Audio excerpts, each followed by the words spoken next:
We shall not allow that the courts can be used to frustrate government policy, to frustrate government projects. That one we cannot allow. Na vile najua utasema mambo ni matatu. Kama unataka kublock projects ya Prezo, unajua mahali ya kwenda. Ama namna gani? Ama mnasemaje? Alafu pia tunakushukuru Prezo. Tunakushukuru sana. Hapa hivi hii project, it is also through Mheshimiwa PS Inga. Uko na mungwana ambaye ametufanyia kazi mzuri. Ametupea pale 14 classes that is going to construct so that we can be able to decongest Kidiwa Primary School. Pia pale kuna police station, we have made it a division, na hawa wana Kamukunji, hiyo Kamukunji police station sasa ni division na imefanya kazi mzuri.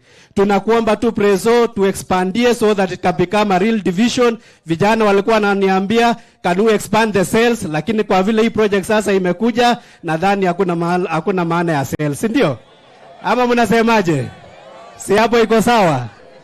Pia tunakushukuru kwa vile pia ikifika mwezi wa 3 tuko na project kubwa ya hospitali, the new MTRH hospital, ambayo itakuwa the biggest in Africa.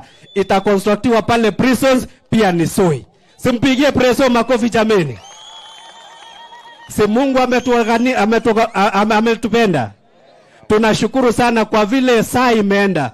May I take this opportunity kumwelcome mjumbe wenu MCA, awasalimie. Asante sana, karibu.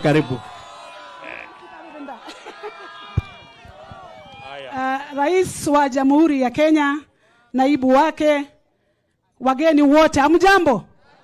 Langu tu nilikuwa nimepewa nafasi ya kukaribisha wageni, lakini kwa sababu rais alikuwa mjumbe wetu akajikaribisha. Na nataka nishukuru rais kwa sababu kazi hii imeajiri watoto wetu. We have been branded, ukienda Kamukunji unapigwa ngeta. Lakini sasa Kamukunji, Kidiwa, sisi tuko sawa, si ndio? Walikuwa wametupea majina yenye si mzuri, na wamama wameningongonezea hapa rais wa Jamhuri ya Kenya. Hiyo maneno ya kotini, tumejipanga wamama, tutaenda pale maandamano sisi wenyewe kufunga hizo milango. Wamesema watoto wao hawatakosa kazi kwa sababu ya wachache kusema hii kazi isimamishwe. Ya pili rais, hapa kuna wamama ambao wanatutengenezea uji. Kuna wamama wanatupigia chakula kupigia vijana hawa. So extension ya kazi hii ni kubwa sana. Tunasema asante, na wakati historia itanakiliwa ya Kenya kukuwa na affordable housing, mama ambaye ni wakili ni minister wa lands. Na wewe mwenyewe ni rais wa Jamhuri ya Kenya ambao ulituambia bottom up. So tunasema asante, endelea na kazi. Ngalengi inyigan. Ukweli wa mambo. Nani anajua ukweli wa mambo?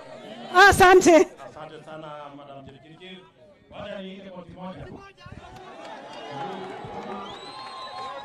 Ngine nasikia amenunua baada yake.